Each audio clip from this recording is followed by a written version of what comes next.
The flour that dusted the biscuit dough was still on her hands when the truck pulled into the gravel drive, engine ticking as it cooled under the cottonwood she'd planted 30 years back.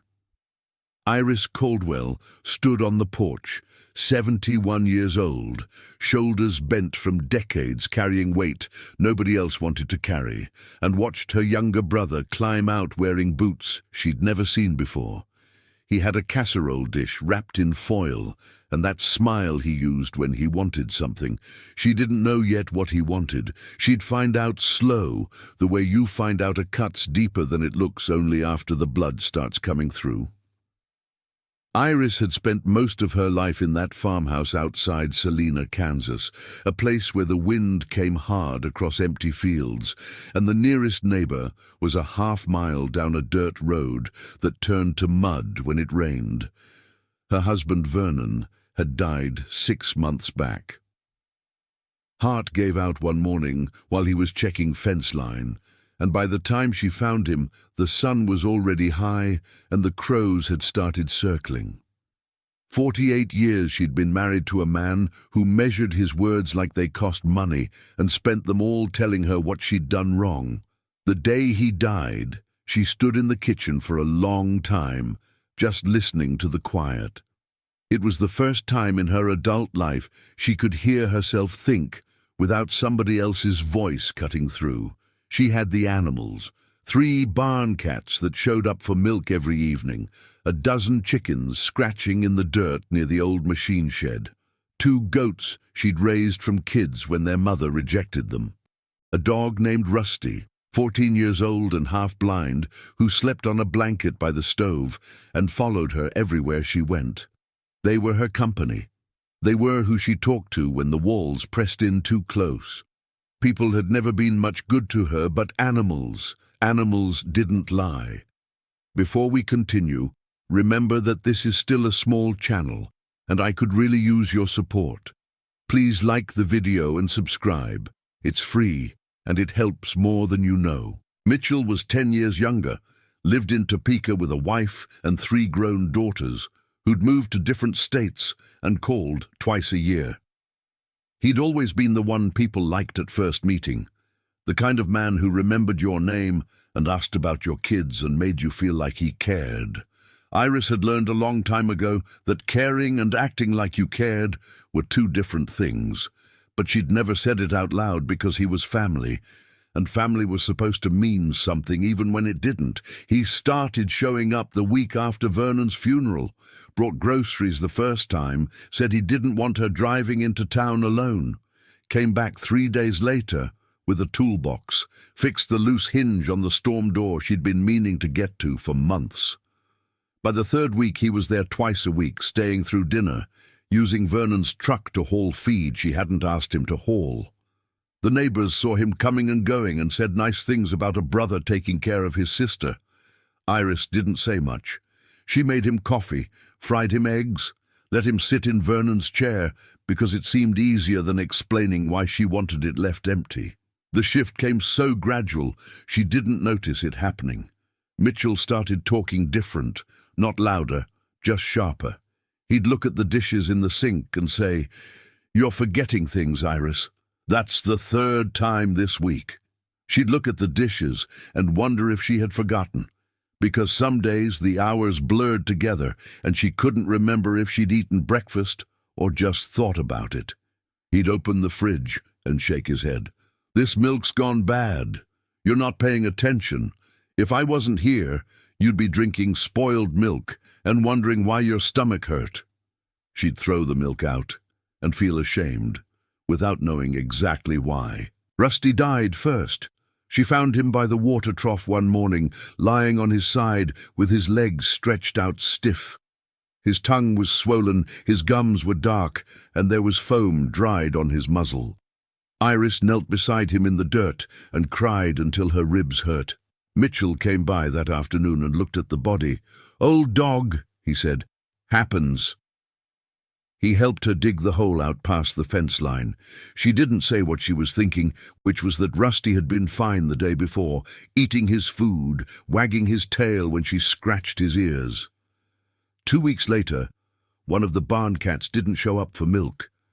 She found it the next morning behind the shed, stiff and cold. A week after that, 3 chickens were dead in the coop. No marks on them, just dead.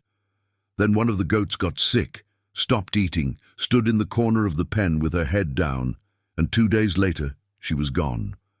Iris stood in the barn, looking at the empty stall, and felt something cold settle in her chest. The animals had started dying after Mitchell started coming around.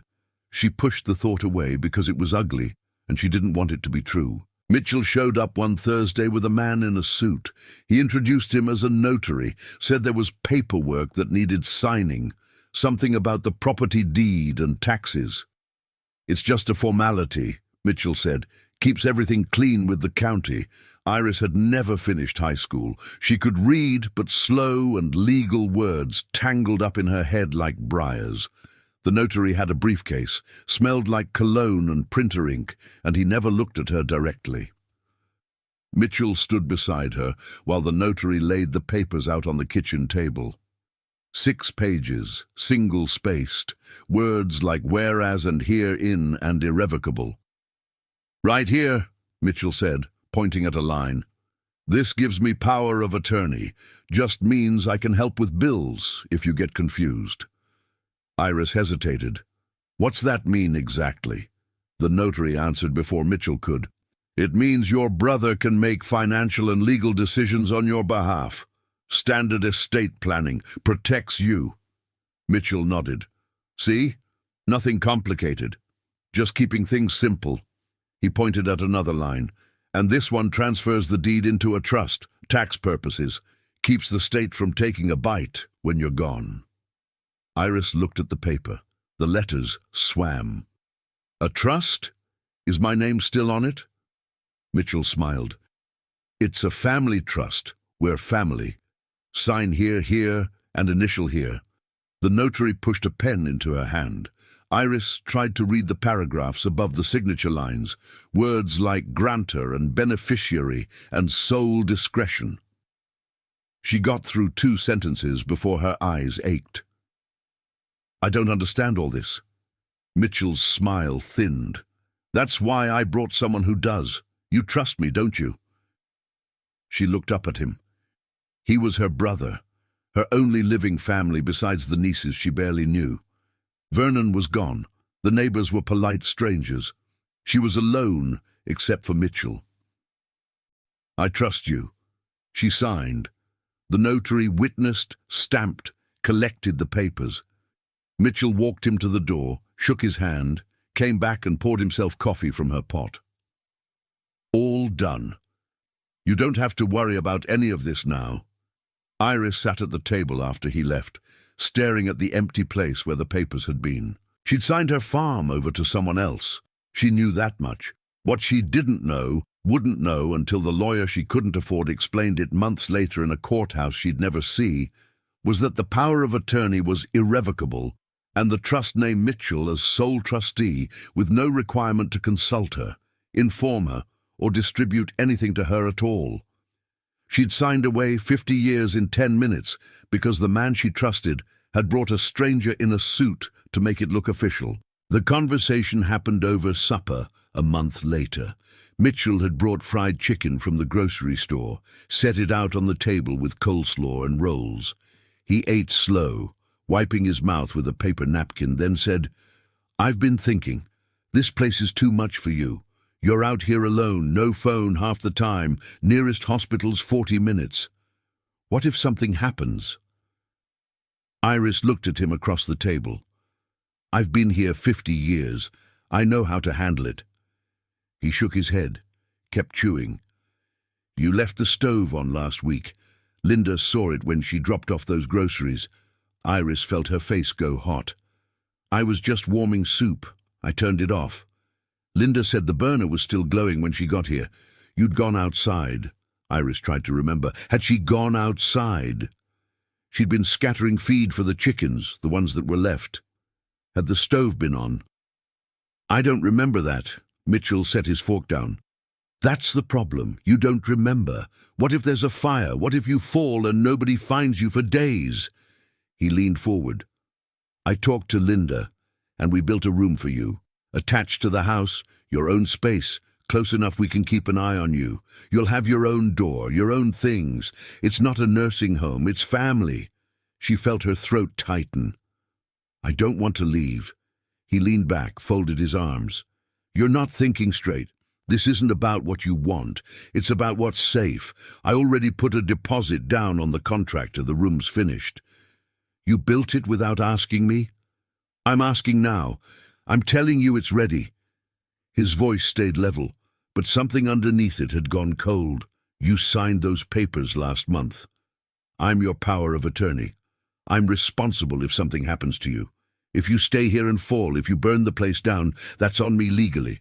I'm not going to risk that. You're moving. Iris sat very still. She understood now, too late, what those papers had meant. Mitchell didn't need her permission anymore. He had it in writing. When? She asked, and her voice sounded small even to herself. This weekend. I'll bring the truck Saturday morning. She didn't argue after that. There was nothing left to argue with. He kept at it, called twice a day, brought Linda by, and Linda talked about how nice the room was, how they'd painted it yellow because yellow was cheerful. The daughters called, all three of them, saying it made sense, saying they worried. Even the woman from church who brought communion once a month said maybe it was time to let someone else take care of things. Iris felt the ground shift under her, felt herself being moved without moving. She agreed because everyone kept saying it was the right thing, and she was tired of fighting, and maybe they were right. Maybe she was too old to be alone. The room Mitchell built was a shed with drywall, tin roof, concrete floor, a window that didn't open all the way. In summer, the heat sat heavy, made her head pound, made her pressure spike until her vision went spotty. In winter, the cold came through the walls and settled in her joints. She'd brought a chair, a lamp, a quilt her mother had sewn. That was all that fit. She sat in the chair the first night and understood, not with words but with her body, that she'd traded 50 years of her own land for a box. Mitchell said she couldn't cook. High blood pressure, high cholesterol, risk of leaving the stove on. The food would come from his kitchen. Linda cooked for the family, and Iris ate what was left. But the plate that came to her always had something wrong with it. The first time, Mitchell brought dinner on a tray, set it on the small table by her chair. Meatloaf, mashed potatoes, green beans. Iris picked up her fork. The first bite made her gag. Salt. So much salt her eyes watered. She looked up. Mitchell stood in the doorway watching. Something wrong? She tried to swallow. Couldn't. Spit it into a napkin. It's too salty. I can't eat this. He came closer, picked up the fork, took a bite himself. Chewed. Swallowed. Tastes fine to me. Linda made it for everyone. We all ate it. It's too much salt. My doctor said I have to watch. Your doctor said a lot of things. You're not remembering right. He picked up the salt shaker from the tray, held it over the plate, looked at her, poured. Not a pinch, not a shake, a slow, deliberate pour, white crystals covering the potatoes, the meat, the beans, until the food looked like it had been snowed on. He set the shaker down. Now it's too salty. Before it was fine. You're inventing problems because you want attention. Iris felt something crack inside her chest. I'm not inventing anything. I can't eat that, please. Then don't. He picked up the tray, walked out, locked the connecting door from his side. She heard him in the kitchen, heard the scrape of the plate into the trash. She sat in the chair until the room went dark. Her stomach cramped. She drank water from the bathroom tap. It didn't help. The next night, the same thing. A plate with food already oversalted, and Mitchell standing there watching her try to eat it, watching her gag, watching her push it away. The third night, she didn't even try, just looked at the plate and shook her head. He took it back without a word. By the end of the first month, her clothes hung loose. Her wedding ring slipped off her finger, and she had to tie it on a string around her neck to keep from losing it. Her hands shook. her vision blurred. She asked Linda once, whispered it when Mitchell was out in the garage, "Can you make mine without salt? Please?" Linda looked at her for a long moment. "He says you need to eat what everyone else eats. It's not my place." The door closed. Iris stopped asking. Mitchell's debit card, the one tied to her account, bought steaks, bought shrimp, bought imported cheese and berries out of season. The pantry in his house stayed full. Iris got thinner. Her clothes hung loose. Her hands shook when she tried to button her shirt. The daughters lived 10 minutes away. They saw her. They didn't ask. One afternoon when Mitchell was gone, Iris knocked on the door that connected the shed to the main house. Linda answered. Iris stood there, hands clasped in front of her, voice thin. "I can't eat what he's giving me. There's too much salt. I have high blood pressure. I'm hungry." Linda looked at her for a long moment. Then she went to the kitchen and came back with a plate. Plain chicken, plain rice, green beans with nothing on them. Iris ate sitting at the counter, tears running down her face, not from sadness but from the relief of food that didn't hurt. The next day Mitchell came back. Everything went back to how it was. Linda didn't say anything, didn't do anything. The door stayed locked from the inside. Iris didn't ask again. She asked once if she could have a dog, just a small one for company. Mitchell said no, said dogs made a mess, said she wasn't capable of taking care of one, said it like he was stating a fact. She sat in the chair after he left and stared at the wall. The animals were gone. The farm was gone. The people around her had decided she didn't matter enough to protect. She stopped talking much after that. There wasn't anyone to talk to. The medicine for her blood pressure came from Mitchell. He picked it up at the pharmacy when he remembered. Sometimes he remembered, sometimes he didn't. Her body started giving out in pieces. The pressure climbed. Her legs swelled. She couldn't catch her breath walking from the chair to the bed. One morning, she didn't get up. Linda found her and called 911. The paramedics came, did what they could, took her to the hospital. She died 2 days later. The doctor signed the death certificate. Natural causes. She was elderly, had a history of hypertension, lived a hard life. Nobody looked closer. Nobody asked why a woman who'd survived 71 years of hard work and a brutal marriage had folded so fast when she was supposed to be safe. Mitchell had the power of attorney. He'd had it since the day she signed those papers at the kitchen table. He moved fast, transferred the farm into his name before the funeral, emptied her bank account the same week, sold the land to a developer for half what it was worth because he wanted the cash now, didn't want to wait for a better offer. Walked into his house with a check and a clear conscience. Told Linda it was done. The daughters knew. They'd watched their aunt get thinner. They'd heard the way their father talked to her. They'd seen the salt. They didn't say anything then. They didn't say anything at the funeral either. They waited. 3 months later, the daughters sat their father down in the living room.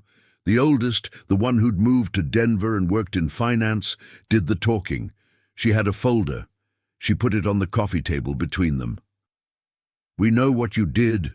We have the medical records. We have statements from the neighbors. We have the notary on record saying you coached Aunt Iris through that signing. We have her bank statements showing you drained her account. You can transfer everything to us now, or we can take this to the state attorney and the press." Mitchell looked at his daughters.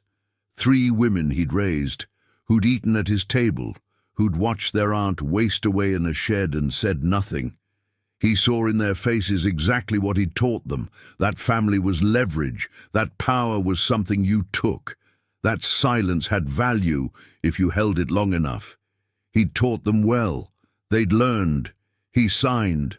The daughters got the money, split it 3 ways. The oldest bought a condo. The middle one paid off her student loans. The youngest put hers in an index fund. None of them kept it long. Investments went bad. The condo lost value. The loans came back in different forms. The money disappeared like water in sand. Linda left 2 years later, filed for divorce, took half of what was left, moved to Oklahoma to live near her sister. The daughters stopped calling, stopped visiting. Mitchell stayed in the house that felt too big, too quiet, too full of echoes. He developed kidney disease, had to watch his diet. No salt, no flavor, no deviation. He ate bland food at a table by himself and felt the same hollow hunger his sister had felt. The room where he spent his last years had a metal roof. When it rained, the sound was deafening. He'd lie awake, listening to it, and think about Iris in that shed, listening to the tin roof in summer, shivering under a quilt in winter, waiting for someone to care. Nobody came for him either. He died alone. The house sold for less than it was worth. The money went to pay his debts. There was nothing left. The farm Iris had lived on for 50 years got divided into lots. Houses went up, cheap construction, vinyl siding. The cottonwood she'd planted got cut down to make room for a driveway. Her grave is in the cemetery outside Selina, a flat stone with her name and 2 dates. Nobody visits. But the story didn't end when she died. It ended when the people who betrayed her got exactly what they'd taught each other to expect. Cruelty doesn't get forgotten. It gets handed down. Refined, turned back on its source. Mitchell didn't invent anything, he just set the terms. His daughters followed them. And when the terms came for him, there was nobody left to argue.